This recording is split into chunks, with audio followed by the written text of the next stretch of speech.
मोइज़ उद-दीन केकबाद किस्त number 3 by history of kingdom.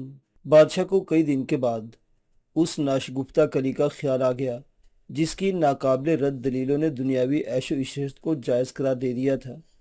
इसने सुंबल से दरियाफ्त किया, सुंबल, कई दिन से वो लड़की नजर नहीं आ रही जिसके गुलिस्तान शबाब में अभी कलियां नाशगुफ्ता और सरबंसी हैं।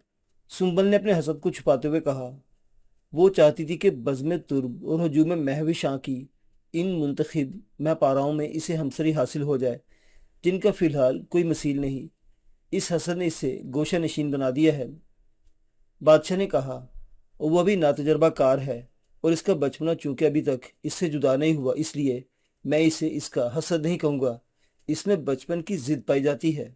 सुंबल ने कहा, मैं बादशाह से इख्तलाफ भी नहीं कर सकती, लेकिन ये ज़रूर कहूँगी कि अभी इसे तरबियत और तालीम की ज़रूरत है, इसे मुहज़्ज़ब बनाने की ज़रूरत है। बादशाह ने शौक़ ज़ाहिर किया, हमारी महफिलें इसकी बेहतरीन तरबियत कर देंगी और शाही नशिस्त बर्खास्त इसे मुहज़्ज़ब बना देगी। उस अल्लड़ शोख और नादान लड़की के लिए इससे बेहतर किसी दरसगाह का ख्याल तक नहीं लाया जा सकता।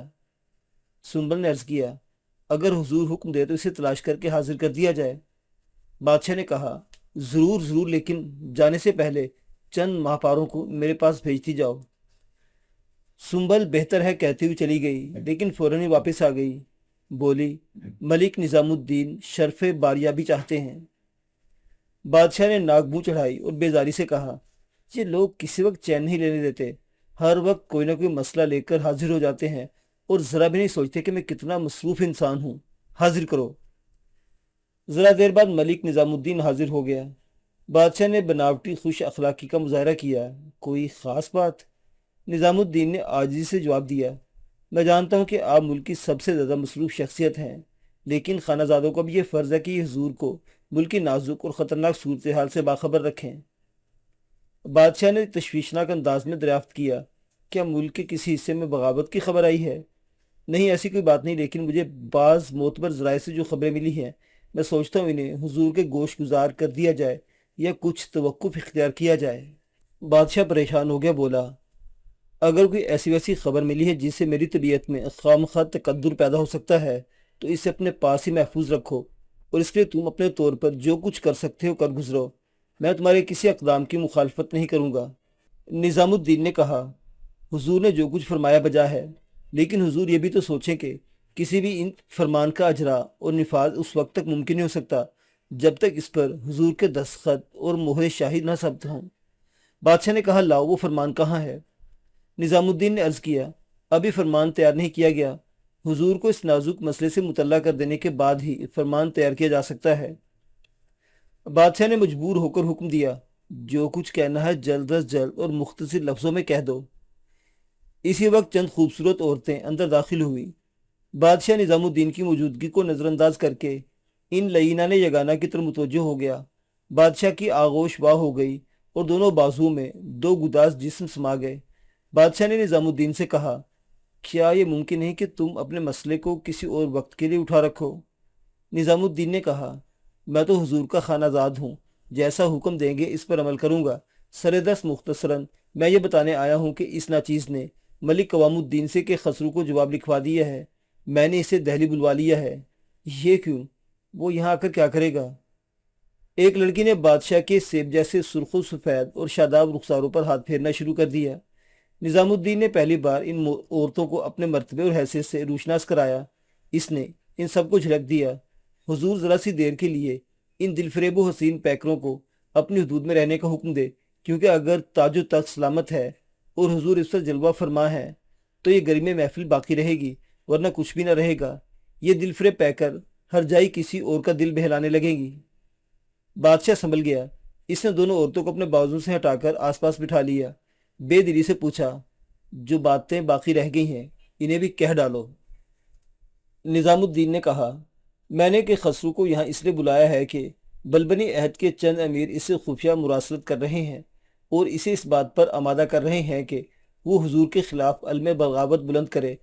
बलबनी उमरा इसका साथ देंगे, क्योंकि इन्हें मालूम है कि आपके दादा बलबन ने अपनी नियाबत के लिए कि खसरू ही को नामजद किया था।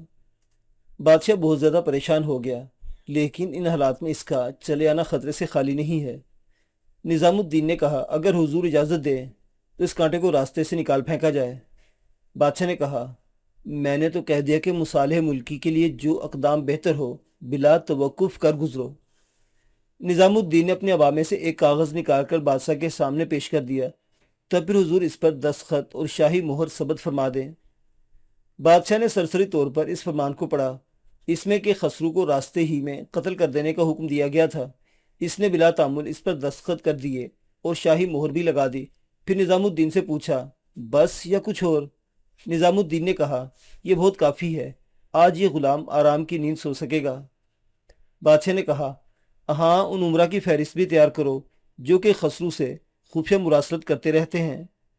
निज़ामुद्दीन ने जवाब दिया, इसे भी बहुत जल्द पेश कर दिया जाएगा। बादशाह ने कहा, और हाँ, जिन्हें इस फरमान की तामील पर मुतय्यन किया जाए, इन्हें यह हुक्म भी दे दिया जाए कि कत्ल कर देने के बाद के खसरू का सर हमारे मुलाहिजे के लिए ज़रूर पेश किया जाए। निज़ामुद्दीन ने कहा, इंशाअल्लाह ऐसा ही होगा। बादशाह फ़ौरन ही औरतों की तरफ मुतवज्जो हो गया। बोला, कारोबार मुमलिकत संभालना और उमूर मुल्की सर अंजाम दिया जाना ऐसा ही है जैसे कहें पुलिस राह से गुजरा जाए। ताज शाही कांटों का ताज है और तख्त फरमा रवाई तख्त गोर है। निज़ामुद्दीन चला गया। एक माहरू निज़ामुद्दीन से जली बैठी थी, इठलाकर बोली, इन उमरा को इसके अलावा भी कुछ आता है। तेरी मेरी मौत के फरमान जारी करवाते रहे, मुझे तो इनकी सूरतों में मलिकुल मौत की शबी दिखाई देती है। दूसरी ने कहा, ये हासिद हैं, बादशाह सलामत को ऐशो इशरत मनाने देखकर कुड़ते हैं। इसी वक्त सुंबल बादशाह की मतलूबा लड़की के साथ दाखिल हुई और बादशाह को मुतल्ला किया। हुजूर से मलिक खतीर इसी वक्त मुलाकात करना चाहते हैं। बादशाह ने गुस्से में अपना सर पकड़ लिया। सुंबल, आखिर ये क्या मुसीबत है? अभी अभी मलिक निज़ामुद्दीन मेरा भेजा चाट कर रुखसत हुआ है, अब मलिक खतीर नाजिल हो गया है, आखिरी उमरा चाहते क्या हैं? सुंबल ने जवाब दिया, ये तो मैं जानती नहीं कि उमरा चाहते क्या है, लेकिन फ़िलहाल मैं इनकी प्याम्बरी का फरीज़ा इंजाम दे रही हूँ। बादशाह ने कहा, मलिक खतीर से कह दो कि किसी और वक्त हाजिर हो, इस वक्त हम बहुत मसरूफ़ हैं। सुंबल ने कहा, मैं हुजूर का फरमान मलिक खतीर तक पहुँचा तो दूँ, लेकिन मुझे उम्मीद नहीं कि वो इस जवाब से टल जाए। बादशाह ने कहा, मैं इस वक्त इससे हरगिज़ नहीं मिलूंगा। फिर बेचैनी से उठकर 12-13 साल लड़की को गोद में उठा लिया। इसके गालों पर बोसों की भरमार कर दी। प्यार करता जाता था और कहता जाता था, ए आफत फरवा, तू कहाँ चली गई थी? तू मुझसे खफा हो गई थी, आखिर क्यों? क्या मैं तेरे म्यारे हुस्न पर पूरा नहीं उतरता? सुंबल बाहर जाकर वापस आ गई। बोली, मलिक खतीर कहता है कि अगर इसे इस वक्त न बुलाया गया तो इसका दोबारा आना बेसूद रहेगा, क्योंकि जिस लिए वो यहाँ आया है इसका वक्त गुजर चुका होगा। वक्त वक्त वक्त, मेरी समझ में नहीं आता कि इन उम्रा का वक्त क्या एक बादशाह के वक्त से ज्यादा कीमती है। बुलाओ इस बदबख्त को, देखूं तो क्या कहता है। कुछ देर बाद मलिक खतीर भी आ गया। बादशाह ने पूछा, मलिक खतीर, तुम तो हमें परेशान नहीं करते, आखिर आज क्या उपदादा पड़ी के बेवक्त जहमत हाजिरी दी? मलिक खतीर ने जवाब दिया, जब से हुजूर के रूबरू चंद खुद गर्ज और मतलब परस उमरा 10 बस्ता खड़े हुए हैं, इस नाचीज को शर्म और खतरे का एहसास होने लगा है। बादशाह ने कहा, मलिक खतीर, तुम हमारे मुशीर और वजीर हो, लेकिन हमें याद नहीं आता कि तुमने एक दिन भी हमें कोई मशवरा दिया हो। और जहाँ तक उमूर वजारत का ताल्लुक है, मलिक निज़ामुद्दीन और कवामुद्दीन मिलजुल कर इंजाम दे रहे हैं। अब इन हालात में तुम हमें यह बताओ कि तुम हमारी हुकूमत के लिए कितने मुफीद और मौजू इंसान हो। मलिक खतीर ने जवाब दिया, ये नाचीज़ मलिक निज़ामुद्दीन की अय्यारी का मुकाबला नहीं कर सकता, इसलिए अपनी इज्जत व आबरू संभाल कर गोशा नशीन हो गया। बादशाह ने कहा, इस वक्त क्यों आए हो? मलिक खतीर ने जवाब दिया, मुझे मालूम हुआ है कि निज़ामुद्दीन हुजूर के अमजाद के खसरू के फरमाने कत्ल पर हुजूर के दस्तखत लेना चाहता है। बादशाह ने कहा कि खसरू बागी है, वो इस सज़ा का मुस्तहिक है। मलिक खतीर ने दिलेरी से कहा कि खसरू बागी नहीं है, हुजूर को बरगलाया गया है। बादशाह ने गुस्से में झिड़क दिया, तुम इसी वक्त यहाँ से चले जाओ, मैं निज़ामुद्दीन के खिलाफ एक लफ्ज़ भी नहीं सुन सकता। हुजूर की मर्जी, मलिक खतीर ने कहा, वरना हुजूर के नमो ख्वारों का यह फ़र्ज़ है कि हुजूर को असल वाक़या से बाखबर रखें और साजिशों से बचाए रखें। बादशाह ने मलिक खतीर को बिल्कुल नज़रअंदाज कर दिया। नौमर लड़की से रुजू किया। बोला, लड़की, तेरा क्या नाम है? मेरा नाम कुछ भी नहीं, हुजूर जो रख देंगे इसी से मारूफ हो जाऊंगी। गज़ब की जहानत मिली है तुझे, तेरी बातें तेरी सूरत से ज़्यादा लाजवाब हैं और तेरी सूरत तेरी बातों से ज़्यादा मासूम। गिरदो पेश मौजूद परी चेहरे बादशाह की बातों पर दाद देने लगे। क्या बात कही हुजूर ने? ऐसी बातें ज़माने कदीम में यूनानी عقلا کیا کرتے تھے۔ ملک خطیر مایوس و دل گرفتہ وہاں سے چلا گیا۔ کافی دور چلے جانے کے بعد بڑبڑایا، میں دیکھ رہا ہوں کہ مملوک بادشاہوں کی آخری شمع جھل ملا رہی ہے۔ آہستہ آہستہ اس کا روغن کم ہوتا جا رہا ہے۔ خالی اور خشک تند و تیز ہواؤں کا مقابلہ کس طرح کرے گی؟ وہ جیسے ہی باہر نکلا ملک نظام الدین کو اپنا منتظر پایا۔ ملک خطیر کا دل دھک دھک کرنے لگا۔ اس نے بے ساختہ سوال کیا، تم یہاں کھڑے کیا کر رہے ہو؟ نظام الدین نے تحقیر آمیز لہجہ اختیار کیا، بولا، میں یہاں تیرا انتظار کر رہا ہوں۔ کیوں، کوئی خاص بات؟ ملک نظام الدین نے دانت پیستے ہوئے کہا، تو غدار کے خسرو کی وکالت کرنے گیا تھا؟ ملک خطیر نے تلوار کے قبضے پر ہاتھ رکھا اور بولا، نظام الدین، اپنا مرتبہ پہچانو، تم کیا ہو اور میں کون ہوں، اسے مت بھولو۔ میں بادشاہ کا مشیر اور وزیر ہی نہیں، ایک سپاہی بھی ہوں، اور تم محض ایک کارندے ہو، ایک ایسے کارندے جس کے ہاتھ ہتھیاروں سے ناش نہ ہو اور جس نے کسی رزم گاہ کا خواب میں بھی مشاہدہ نہ کیا ہو۔ ملک نظام الدین نے بے پرواہی سے کہا، ملک خطیر، اپنا ہاتھ تلوار کے دستے سے ہٹا لو، اب اسے نیام میں ہی رہنے دو۔ اس وقت تم نے اپنے غدار آقا کے خسرو کی بے گناہی کی صفائی پیش کر کے اس کا حق نمک ادا کر دیا ہے، مجھے سب معلوم ہو چکا ہے۔ ملک خطیر نے گھبرا کر پوچھا، تمہیں کیا سب کچھ معلوم ہو چکا ہے؟ میرے آقا کے خسرو، اس کا حق نمک، تم کہنا کیا چاہتے ہو، صاف صاف کہو۔ نظام الدین نے جواب دیا، میری باتوں کا مطلب تم سے بہتر اور کوئی ہرگز نہیں سمجھ سکتا۔ ملک خطیر نے احتجاج کیا، واللہ یہ میرے خلاف تیری بدترین سازش معلوم ہوتی ہے۔ کون سازشی ہے اور کون پاک دامن، دنیا کو بہت جلد معلوم ہو جائے گا۔